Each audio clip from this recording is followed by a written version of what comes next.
पप्पू यादव जी का बहुत बहुत स्वागत है। वॉक विद बिहार हमारा कार्यक्रम है और बाइस्कोप ने वॉक विद बिहार सब्जेक्ट इसलिए रखा कि बिहार के साथ हम कदम कितने लोग हैं और उनके साथ कितनी दूर तक बिहार चलेगा, इस पर थोड़ी चर्चा की जाए। बिहार जिस रास्ते पे चल रहा है, बिहार जहां पहुंच रहा है या बिहार पहुंचना चाहता है, इन तमाम विषयों पर हम चर्चा करेंगे। लेकिन सबसे पहले ये है कि मार्ग पता हो, रास्ता पता हो। बिहार किस दिशा में जाता हुआ आप देख रहे हैं और उसका रास्ता कितना सही है या आपको लगता है कि दिशा भ्रम की स्थिति है? चलिए, नमस्कार, नमो बुद्धाय, जय भीम। बिहार को किस परिस्थिति में ले जाना चाहते हैं? बिहार को चाहिए इकोनॉमिकल फ्रीडम, आर्थिक आजादी, आप देते हैं राजनीतिक फ्रीडम। अर्थ की बात तो बिहार की कभी होती नहीं है।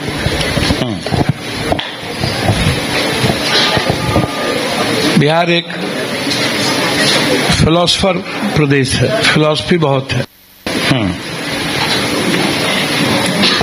भाग, भगवान और किस्मत के बदौलत चलने वाले लोगों की संख्या अधिक है। कर्म की प्रधानता बहुत कम है। पॉलिटिकल स्टेट होने के बावजूद भी राजनीतिक इच्छा शक्ति, नियत और प्रिंसिपल कुछ भी नहीं है। जब आप बिहार में 33,000 रुपया पर कैपिटा इनकम हो, 6,000 से 8,000 रुपया पर महीना ज्यादा से ज्यादा इनकम, और दुनिया में सबसे ज्यादा गरीब प्रदेश बिहार हो, 3,84,00,000 लोग बिहार से बाहर हैं, जिसमें 3,32,00,000 लगभग लोग मजदूरी करते हैं और 65-70 लाख के लगभग लोग पढ़ने के लिए जाते हैं। दूसरी तरफ बिहार के पास अपना कोई इंफ्रास्ट्रक्चर नहीं है, पूंजी निवेश नहीं है।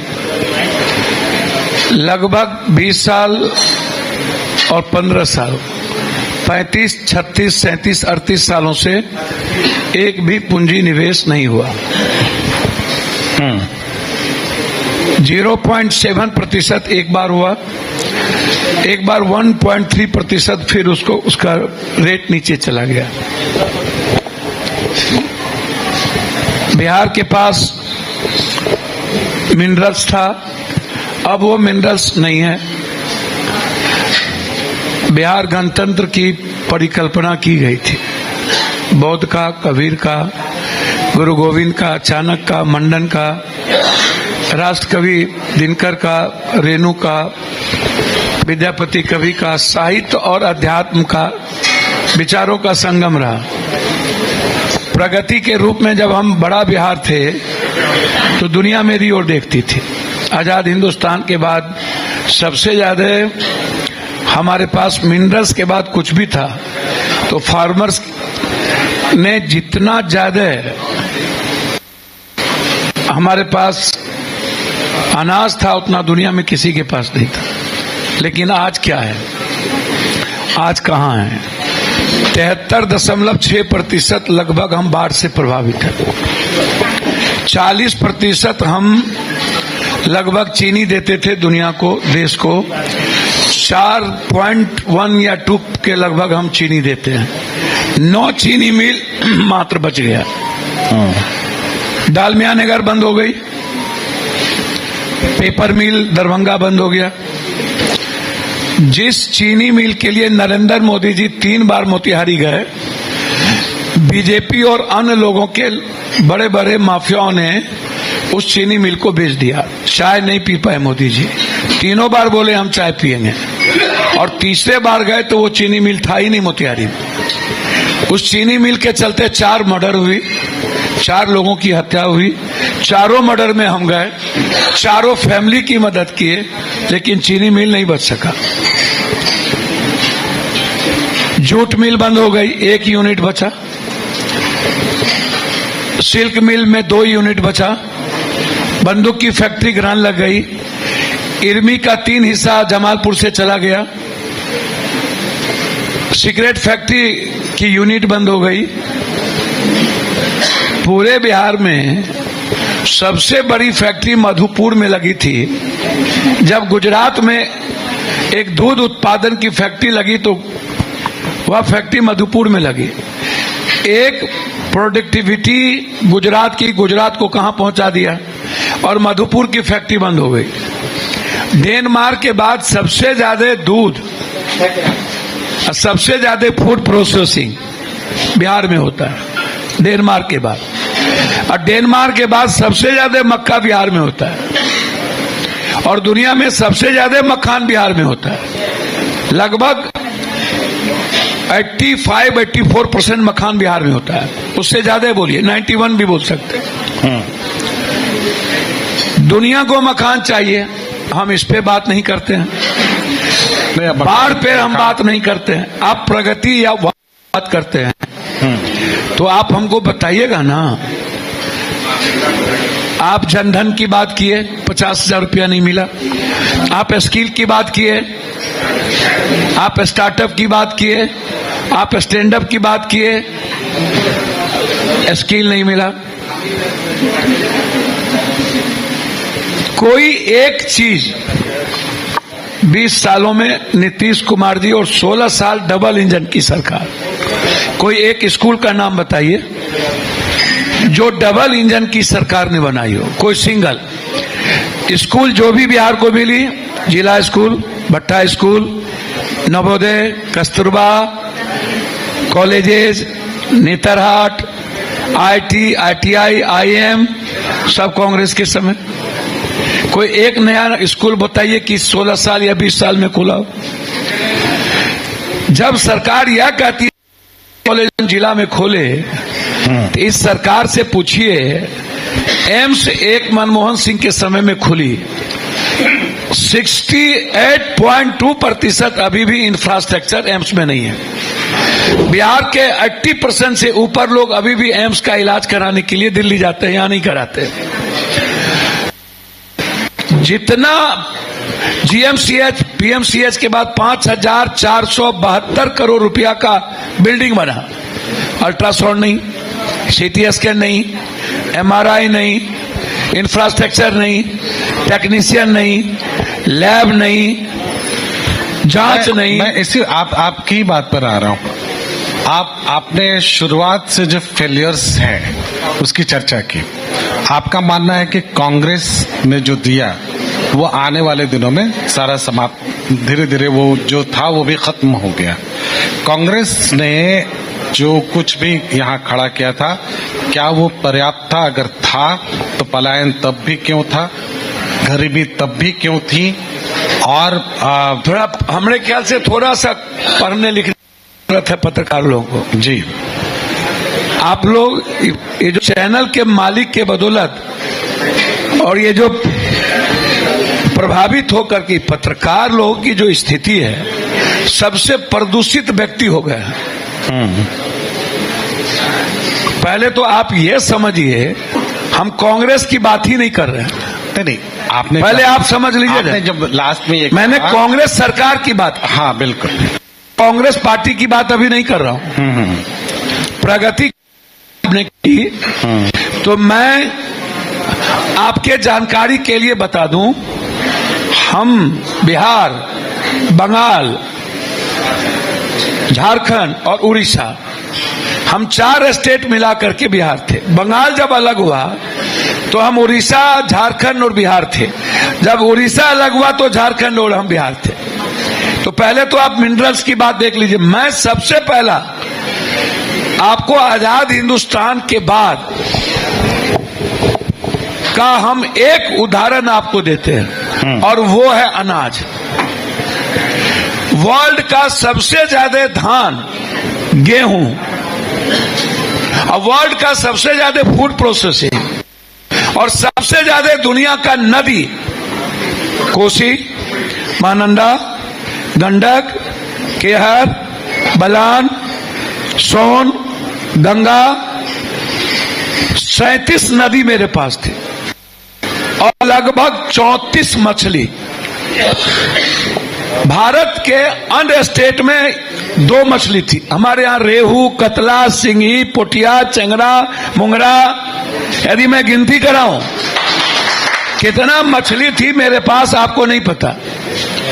हम सबसे मेहनत करने वाले, आप एक बात याद रखिएगा, बुंदेलखंड का किसान मरा, बिंदर का किसान मरा, महाराष्ट्र में किसान मरी, बिहार एक स्टेट है जहां किसानों ने आत्महत्या नहीं की, जहां मजदूरों ने आत्महत्या नहीं की।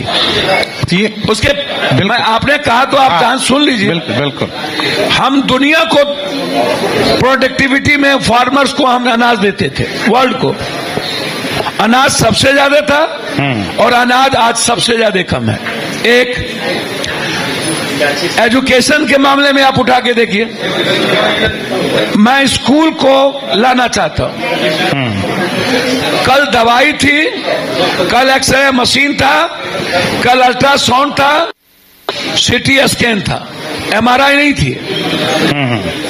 आज न तो एक्सरे है, बाहर कराइए, जांच बाहर कराइए, भैया इनको रोक दीजिएगा, बाहर जाके बात की। आज आप उठा करके देखिए, मानवर एक भी पेशेंट सरकारी अस्पताल में न तो दवाई मिलेगी, नेट्रामेसिन, खेट्रामेसिन, लेट्रामेसिन, पेट दर्द नेट्रामेसिन, बुखार दर्द लेट्रामेसिन, माथा दर्द खेट्रामेसिन, जांच कहीं नहीं, सब बाहर। एक भी अस्पताल में आप उठा करके देखिए, तब का अस्पताल याद कीजिए, एक पीएमसीएच हमारे पास था, बाद में एम्स बनी, आईएम से लेके आईटी, कोई 11 सालों में लगभग 4000 से ऊपर बड़ी फैक्ट्रियां इंडिया को छोड़ दिया, चला गया। चाइना की फैक्ट्रियां वेतनमान वियतनाम गया, ताइवान गया, इंडिया नहीं आया। मैं कांग्रेस की चर्चा ही नहीं कर रहा हूं, मैं चर्चा कर रहा हूं कि मैं सिर्फ ये जानना चाहता हूं, 2-3 बातें आपने कही, बस उस पर हम जानना चाह रहे थे। पहली बात, आपने चिकित्सा के बारे में जो बातें उठाई, निश्चित रूप से चिकित्सा के बारे में सब कोई कह सकता है कि यहाँ पर वो सुविधाएं नहीं है। पप्पू यादव जी अपना इलाज कहाँ कराते हैं? मेरा इलाज पब्लिक का में होता है। नहीं, आप स्वास्थ्य का इलाज हम बोल रहे हैं। एम्स में कराते हैं। कहाँ, पटना या दिल्ली? दिल्ली। यही कारण है कि यहाँ चिकित्सा व्यवस्था नहीं सुधरती है। आप एक बात, जिस दिन आप सारे लोग यहाँ इलाज कराएंगे, अब एक बात सुनिए, चिकित्सा व्यवस्था अपने आप से तब आपको कुछ भी पता नहीं है। आपको सब पता है। नहीं, आपको मेडिकल के बारे में, मेरे बारे में कुछ भी पता नहीं है। हम पहले तो आप सुन लीजिए, पहले मेडिकल सिस्टम के बारे में सुन लीजिए। मेडिकल काउंसिल ऑफ इंडिया से मेरी लड़ाई 90 के पहले से चल रही है। इधर भी चुप करवाइए गप्पी सब। Medical council of India, MCI, ये कोरोना में भी मैंने बहस की, और आप बार बार यह कहना, हम तो नेताओं की बात, पदाधिकारी की बात या सरकारी नौकर की बात, कि आप सरकारी स्कूल में क्यों नहीं पढ़ते हो, सरकारी अस्पताल में इलाज क्यों नहीं करते हो। सरकारी अस्पतालें, जेटली मर गए, सुषमा स्वराज मर गई, वहीं इलाज हुआ। पहले प्राइवेट गए, फिर एम्स आए, एम्स में मौत हुई, सुषमा स्वराज की एम्स में मौत हुई। आप इस मेडिकल सिस्टम को पप्पू यादव इलाज कराने जाए, पहले सुनिए ना मेरी बात। नहीं है, पहली मेरी बात सुनिए। सवाल है जनप्रतिनिधि सर, मेरी बात, आप अपना इलाज करा, पहले मेरी बात गौर से सुनिए। नहीं पप्पू जी, पहले मेरी बात सुन लीजिए। आप इच्छा शक्ति का सवाल है और नियत का सवाल है। इच्छा शक्ति आप पैदा सुनिए ना, वो गवर्नमेंट की इच्छा शक्ति होती है, आपकी इच्छा शक्ति। हम मिनिस्टर होंगे, आप अपनी इच्छा शक्ति पैदा कीजिए ना। वही बात आप जाइए यहाँ के सरकारी। अरे भैया, मैं सरकारी अस्पताल ही जाता हूँ, मैं आप तो बोले आप आपका इलाज दिल्ली में करवाते मैं हैं। एम्स की बात, क्यों? सरकारी अस्पताल की बात कर रहा हूँ। यहाँ के जाइए ना, मैं अभी बना, पूर्णिया में जाइए। मैं वहीं जाता हूँ। आप हमको हाँ। ज्ञान कथा मत बांटिए। देखिए हम एक दिन में सुनिए इधर, लेकिन हम कथा सुनते भी नहीं ना तो आपके कथा सुनने के लिए भी हम नहीं आए हैं। हम आप जैसे लोगों का हम डेली मेरे घर पर सेवा आश्रम है, 500 रोगी दिल्ली के मेरे डेरे में डेली इलाज कराता हूं। डेली मतलब एक दिन नहीं। और भारत के किसी भी अस्पताल में कोरोना में मेरी लड़ाई सरकार से इसीलिए कि 7 लाख रुपया बिल उनका फिक्स हो गया। हम हर अस्पताल में जाकर के कोरोना को रोके। हमने कहा इलाज नहीं होगा। मुख्यमंत्री जी का फोन आया, हमने कहा कि आपके जितने मंत्री के अस्पताल हैं वहां 3-3 लाश है, हम नहीं छोड़ेंगे। मंगल पांडे जी का फोन आया, हर दिन यदि 7 लाख का बिल होता है तो पप्पू यादव का फोन उसको 3 लाख करवाता है। यदि कोई एक पेशेंट कह दे कि 9 में पप्पू यादव को गया हो, किसी की मां, किसी का बेटा, किसी की बेटी, किसी की बहन इलाज करा रहा हो और उस इलाज में एक्स्ट्रा पैसा लिया जा रहा हो और मेरे नॉलेज में आया हो, या उसको गिरवी रख लिया, या लाश को रख लिया, या इलाज के बाद वेंटिलेटर पर रखा हुआ है, सर मैंने किसी को नहीं बख्शा। बगल में आपके अस्पताल है वेदांता, बगल में ये पोलो, क्या कौन अस्पताल है, पारस। मैंने 10-10 लाख रुपया पारस से रिटर्न करवाया है, इसको रिटर्न करो।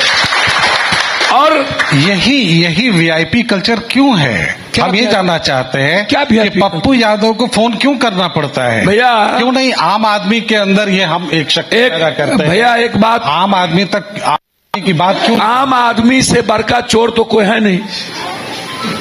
पैसा लेते हो, जात पात करोगे, हिंदू मियाँ करोगे। अब अगर आम आदमी, अरे सुनिए इधर, आप लोग क्या करते हैं? आम आदमी को आप चोर बोलते हैं। अरे सुनिए ना, बिना पैसा लिए कोई वोट देता है क्या? आप हमको सिखाते हैं? बिना जात पात किए कोई वोट देता है क्या? नहीं। बिना हिंदू मुसलमान किए कोई वोट देता है क्या? ये बीजेपी इतना बढ़ी है, किस कारण से बढ़ी? कब्रिस्तान, शमशान, ईद, बकरीद, मंडल कमंडल, हिंदू मुसलमान, मंदिर मस्जिद, वक्फ, एनआरसी, सीए। और ये जो क्षेत्रीय पार्टी बढ़ती है, क्या बढ़ती है? बैकवर्ड फॉरवर्ड, दलित महादलित, क्या बढ़ती है? आम आदमी बेसिक बात करती ही नहीं है। आम आदमी को डेवलपमेंट नहीं चाहिए। आम आदमी को खैरात, सुनिए, आपको बिजली फ्री चाहिए, आपको फ्री चाहिए। इनके घर में मेट्रो फ्री चाहिए। दिल्ली में सबसे ज्यादा मेट्रो और बस में कोई फ्री चढ़ता है तो पैसे वालों की बीबी और बेटी चढ़ता है, सबसे ज्यादा, गरीब की नहीं। आम आदमी 24 घंटा जात पात, किस गरीब आदमी से कोई प्यार करता है? पप्पू जी, जाति से बाहर निकल गए हैं आप जी? जाति की राजनीति से आप बाहर निकल गए हैं? तो पूर्णिया में आप ही के जाकर के जात जिता दिया था क्या? पूर्णिया में जात है क्या? 7 बार इंडिपेंडेंट आप काहे नहीं हो गए? एक बार मुखिया बनिए ना, बरका तोप खान है तो जाइए मुखिया बनिए। राजू जी सही बोल रहे हैं। पप्पू जी का ये मानना है कि पैसा लिए बगैर पब्लिक वोट नहीं देती। सही बात है वो। और इतनी देर में सबसे ऑनेस्ट बात जो आपने, और इतना ही नहीं, आपने बिल्कुल सही बात की। अरे पहले सुनिए ना सर, बस एक बात हम, पहला जात पात, हाँ, 100, 200, 300 करोड़ रुपया लगभग साउथ में एक एमएलए बनने में होता है। हाँ मालूम है। 400-500 करोड़ एमपी बनने में, बिहार में एमएलए बनने में 300। तो आपको मेरे बारे में यो जान लेना चाहिए कि कोरोना में भारत के हर घर में अकेला रेमडेसिविर पहुंचा है और अकेला ऑक्सीजन पहुंचा है। आपके तरह हम बूस्टर डोज नहीं लिए, मुंह पर पट्टी नहीं बांध लेते। पटना में के बार में के तरह घर में हम सुतल नहीं थे, गोरथारी में नहीं थे। कोरोना में हम घर में नहीं थे, 9 महीना हम रोड पर थे, और हर अस्पताल कोई अस्पताल भारत का कह दे पप्पू यादव ना पहुंचाओ, और 10,000 लाश मैंने उठाया। मेरे मुंह पर कोई ग्लव्स नहीं था, हाथ पे ग्लव्स नहीं था, मुंह पे पट्टी नहीं थी। इन्होंने कहा जात पात, मैंने कहा 7 बार बिहार की जनता ने हमको, हम सबसे पहले हमने प्रेस कॉन्फ्रेंस किया, हमने कहा भैया इनको चुप करो नहीं, कौन है ये पागल भाई,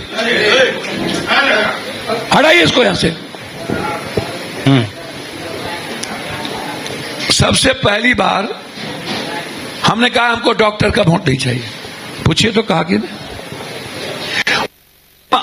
90 में एमएलए बने, उसके पहले यूनिवर्सिटी प्रेसिडेंट बने। हम किसी एक पैसे वालों के यहां वोट मांगने गए हों, आप हमको फोटो ले आइए, और किसी एक दादा माफिया के यहां वोट मांगने गए हों। सर सिर्फ गरीब, किसी भी जात का आम आदमी, यूथ, गरीब और माइनॉरिटीज, पप्पू यादव 7 बार दोबारा इंडिपेंडेंट एमपी आज तक वर्ल्ड में कोई नहीं बना।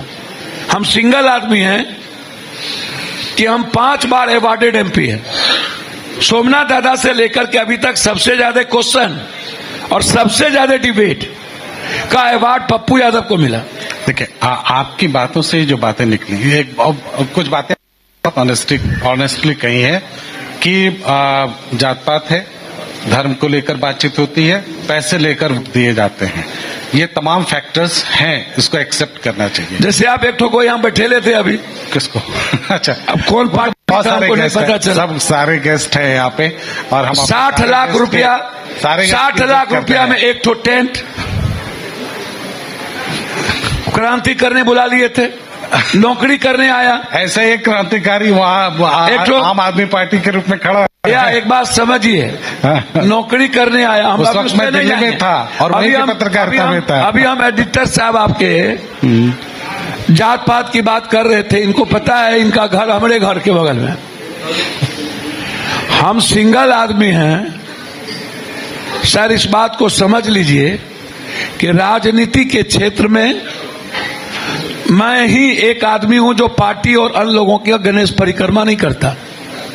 नहीं, बस अब अपने आखिरी पॉइंट पे आना चाह रहे हैं आपके पास। आपने जितनी बातें कही हैं वो सारी जो वोटर्स को लेके कही हैं, जात पात है, धर्म है, मजहब है, आम आदमी भी पैसा लेकर वोट दे रहा है, तमाम बातें हैं, तो फिर वो तो फार्मूला है, वो तो चालू होगा। फिर कहाँ आप लोग कहते फिर रहे हैं कि वोट चोरी हो रही है? एक बात समझिए, वोट कट रहा है, एक बात समझिए, तो मालूम है आपको। आप एक बात जानिए ना, का अलग कॉन्सेप्ट है, नॉर्थ का अलग कॉन्सेप्ट है, हिंदी पट्टी का अलग कॉन्सेप्ट है। यहाँ नहीं चलता वो सब? नहीं नहीं नहीं नहीं नहीं, खूब चलता है। तो है तो पहले आप जानिए ना, मैंने कहा कि इस कंट्री में मुद्दों पर कभी वोट, कभी आजादी के नाम पर, कभी मंडल के कमंडल के नाम पर, कभी आरक्षण के नाम पर, कभी जिन्ना और पाकिस्तान के नाम पर, लिंगायत बोकलिंगायत के नाम पर, कभी मराठी और गुजराती के नाम पर, कभी मराठी और ओबीसी के नाम पर। आप पहले इसको देख लीजिए। और दूसरा चीज देखिए, मैं बार बार कहता हूं, वोट का आधार इस हिंदुस्तान में पानी नहीं है। जापान और लंदन जाइए, अन्य कंट्री में जाइए, वहां मिनरल वाटर की जरूरत नहीं है। भारत में 90% बीमारी पानी के चलते है। पानी इतना प्रदूषित है जिसके चलते 90% बीमारी, हमारा सर्वे है कि बीमारी का सबसे बड़ा कारण कैंसर, टीबी, दमा, हैजा, ये सब वाटर है। उसके बाद रेस्ट जो है वो हवा है। सबसे ज्यादा पटना का हवा प्रदूषित है। और अभी 3 हिस्से बिहार में पानी गायब हो गया, नहीं मिलता है। शिवा रोड जाइएगा कहीं, सीतामढ़ी और तो पानी नहीं है। हम पानी पर बात नहीं करते हैं, हम लोगों के जीवन पर बात नहीं करते हैं। गरीब आदमी को लगता है कि चलो नहीं मामा तो खाना मामा, फिर तो नेता लोग आएंगे नहीं, फिर हमको मिलेंगे नहीं, चुनाव में 300 रुपया बढ़ा देगा। हम बात करते हैं वेतनमान की, हम बात करते हैं पेंशन की, हम बात करते हैं ओल्ड पेंशन की, हम बात करते हैं बीपीएससी में चोरी ना हो उसकी, हम बात करते हैं हैशटैग रीनीट की, हम बात करते हैं एसएससी और बीपीएससी की, यूपीएससी की, हम बात करते हैं अग्निवीर ना दो, हम बात करते हैं रोजगार की। 20 साल के बाद भारत में ऑनलाइन होगा, क्या आपको लगता है कि रोजगार मिलेगा? वो बता दीजिए, आप ये बता दीजिए। तो इसीलिए मैं आपको बहुत क्लियर हूं कि रोजगार पर बात करिए ना, इकोनॉमी पे बात करिए। मैं तो, हम आना ही नहीं चाहते आप लोगों में, हम आपको सच बोलते हैं। पप्पू यादव का कोई मतलब ही नहीं है आप लोग का यहाँ, आप लोग आराम से, तो रेस्पेक्ट के कारण हम आपके यहाँ गए या कहीं भी जाते हैं। अच्छा पप्पू जी, जनता आपसे डरती है कि आपको प्यार करती है? जी, जनता आपसे डरती है कि आपको प्यार करती है? अच्छा, दुनिया में एक बात मैं आपसे पूछूं? नहीं, मैंने आपके 1990 का भी दौर देखा है, वो खुली जिप्सी, लाल बत्ती, मैंने वही बात, मैंने तो आपको भी देखा है। हाँ बिल्कुल, आपने भी देखा है कि आपका घर बगले में था। तो बात तो अरे भाई, वही बात तो हम कर रहे हैं। हमको वो भी दौर याद है, कर्पूरी, ये आरक्षण कहां से आई, कर्पूरी की माँ भी आई। हमको वो दौर भी याद है, अब की बारी भादो गोरी कदाई कादो में, अब की बारी भादो कादो में। हमको वो दौर भी याद है जब मंडल और कमंडल के बीच में एक संघर्ष था। आपको याद है तो हमको बहुत कुछ याद है। नहीं, हमको भी याद है पप्पू जी। इसीलिए मैंने आपको कहा कि जब विचारों की बात होती है ना, और जब सामाजिक परिवर्तन की बात होती है, तो वहां कोई ना कोई नायक पैदा होता है। फिर मैं आपसे कह रहा हूं कि इस दुनिया में कभी आप देखोगे वोट का आधार, आपके मोदी जी, हम जब अरेस्ट हुए थे तो वर्ल्ड ने लिखा था रिलीज पप्पू यादव। हमारे नहीं, देश के मोदी जी हैं। सुनिए ना मेरी बात, ये बात भैया, हम जानते हैं किसके मोदी जी हैं। और दूसरी बात, एक दिन में, एक महीने का व्यूज है पप्पू यादव का 96-98 मिलियन, और आपके मोदी जी का व्यूज है 94 मिलियन। ये व्यूज डर से है कि मोहब्बत से है कि सच्चाई से है? सोशल मीडिया में आप ढुक गए क्या? आपका गंदगी जहन कब निकलेगा? पप्पू यादव 23 घंटा बिजली डर से था कि मेरे संघर्ष से था? नहीं, पप्पू जी डर से भी था, मैंने पूर्णिया को देखा है। अच्छा, मैं आपसे एक बात पूछूं? पप्पू जी के डर से भी तो था। सुनिए ना, मुझे आज भी याद है पप्पू जी, इसी को बुला करके आपने कहा था पूर्णिया में, इसी ट्रांसफार्मर में बांध कर मारेंगे, ये मुझे याद है। अच्छा, आ गए तो ये बात मुख्यमंत्रियों अपने 8 घंटा बिजली ले लेता औकात था, तो पप्पू यादव आपका औकात था? सुनिए ना इधर, तो और किसी का औकात भारत में नहीं था बिजली लेने का, सिर्फ पप्पू यादव को था।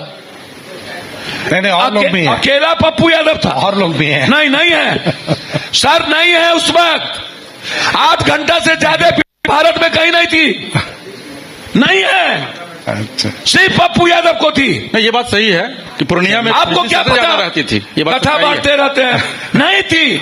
मेडिकल सिस्टम को पहला बार सर, पहला बार हमने मेडिकल सिस्टम मेरे खिलाफ 8 दिन बिहार बंद हुआ था, याद है? बिल्कुल मुझे याद। मैं सर, एक मिनट सर, क्या बात करते हैं? अपनी बात कंक्लूड करते हैं अब। एक तो यह है कि हर क्षेत्र में आप जाएंगे बाहुबली है, हर क्षेत्र में अपना दबदबा है लोगों का, अपना राजा भैया के क्षेत्र में जाएंगे उनका अपना एक दबदबा है। आप जितने भी, मैं बहुत सारे, जो कि मैं एटीवी इलेक्शन एक्सप्रेस लेके निकला था 2005 में, तब मैंने बहुत सारे क्षेत्र में बहुत सारे लोगों को देखा था। पप्पू जी की जो सबसे आज की जो बातचीत से जो हम निकाल सकते हैं वो ये है कि आप धीरे धीरे पॉलिटिशियन कम सोशल रिफॉर्मर की तरफ बढ़ रहे हैं। को एक बात बता दो, कौन है कौन भैया, कौन है क्या हम नहीं जानते। तो आपके भैया हैं तो कहिए एक बार एमपी चुनाव जीत जाए। नहीं सर सुनिए ना मेरी बात, नहीं है उनका नाम सर मेरी बात सुनिए ना, एक बात, एक सबसे बड़ा बाहुबली तो आपके तरीपार थे अमित शाह, और दूसरा बाहुबली जो पूरा गुजरात में मैं यदि गिनती कराऊं, और बगल में मुख्यमंत्री जिस पर 9 मठ के केसेस थे, मैं छोड़ दीजिए आप, हम आनंद मार्गी फैमिली से हैं और इनको पता है कि मेरा परिवार क्या है। भारत में 1 to 20 जमींदार परिवार में से एक था, और हम लोगों को पता नहीं किसी चीज का, बस इतना जानता हूं, जब सारा रास्ता बंद हो जाए तो पप्पू यादव का शुरू होता है। मैं इतना जानता हूं कि न्याय का मंदिर और जस्टिस भारत के भुज में, इनको पता है भुज में भूकंप आई, हम 3 ट्रेन लेके गए थे। उत्तराखंड में हम 12 गांव गोद लिए। यदि उड़ीसा में बाढ़ आई थी तो मेरे पास चेन था, सब बेच करके हम वहीं रह गए, हम आए थे। मणिपुर में घटना घटी, पूरी लगभग 11 दिन वहां रहे। गुजरात में बिहारी को पीटा जा रहा था, हमको बोला कि आपको उड़ा देंगे आज। हम लगभग 33 किलोमीटर बाय रोड गए, बोला रास्ते में मार देंगे। एक एक बिहारी को रात रात भर जग करके हम लेके आए, कोरोना में भी लेके आए। हमें कोई मतलब नहीं है सर। अभी महाराष्ट्र में जो हो रहा है उसमें पप्पू यादव गए, महाराष्ट्र में हो या असम में, सर हम गए, अभी भी गए। हमको तो चैलेंज किया गया, पप्पू यादव आके दिखा दो। सर हम तो निहत्ता गए। आप एक बात समझिए, मैं हमेशा सिस्टम के खिलाफ रहा हूं, भाई को पता है इस बात। हमने कभी जिंदगी में इंसान को भगवान के अलावे और इंसान को मैंने कभी किसी मदद के लिए नहीं देखा, राजनीति नहीं की, मुझे राजनीति नहीं आती। राजनीति का धूर्तहीपन, दुष्टहीपन मैं जानता हूं। पप्पू जी का आखिरी सवाल आपसे ले लेते हैं, बहुत महत्वपूर्ण है। 1990 में सिंघेश्वर से जीत करके एक युवा लड़का खुली जिप्सी पर निकलता है और उस समय अपना रोल मॉडल लालू प्रसाद यादव को मानता है। बिहार के मुख्यमंत्री बनने की चाहत आपके भी भीतर थी, फिर क्या हुआ कि अचानक लालू वर्सेस पप्पू यादव हो गया और आज तेजस्वी आपका नाम तक नहीं सुनना चाहता। सर मैं एक बात बोलूं, कौन क्या नाम नहीं चाहता ये मेरे लिए मैटर नहीं है। लालू यादव जी को याद होगा, विपक्ष का नेता बनाने में 1 वोट हमने दी थी, याद है कि भूल गए? नवल किशोर ऋषिदेव, मेरे फूफा जी अनुपलाल, वो अभी चुनाव लड़े थे। विपक्ष का नेता पप्पू यादव ने बनाया, उसके बाद क्या हाल हुआ था याद है? शिवचंद्र झा जी वाला घटना याद है? भूले तो नहीं? सब याद है बापू जी। हमें टिकट नहीं मिली, हम इंडिपेंडेंट लड़े। उसके बाद 11 एमएलए लेकर के हम लालू यादव जी की मदद किए कि नहीं किए? बिल्कुल। बीजेपी भी उस वक्त साथ थी। 11 निर्दलीय एमएलए नहीं होता तो लालू यादव जी सीएम नहीं बनते। हम 91 में एमपी का चुनाव लड़ने गए, लालू यादव जी मेरे खिलाफ चले गए पूर्णिया। जब जब लालू यादव जी गठबंधन से या पार्टी से गए चुनाव लड़ने, आज तक पूर्णिया में उनको 50,000 से ज्यादा वोट नहीं मिली। हम लालू यादव जी का रेस्पेक्ट सब दिन किए। हमारी महत्वाकांक्षा या किसी की महत्वाकांक्षा का सवाल नहीं है। हम इस पप्पू यादव यदि आज सेवक है, बेटा है, तो वो सभी जात के बदौलत है। मैं पहला आदमी हूं कि सर मैं मर जाऊं, आपको भी पता है कि सारे कास्ट का वोट हमें मिलता है, मुझे कोई लेना देना नहीं।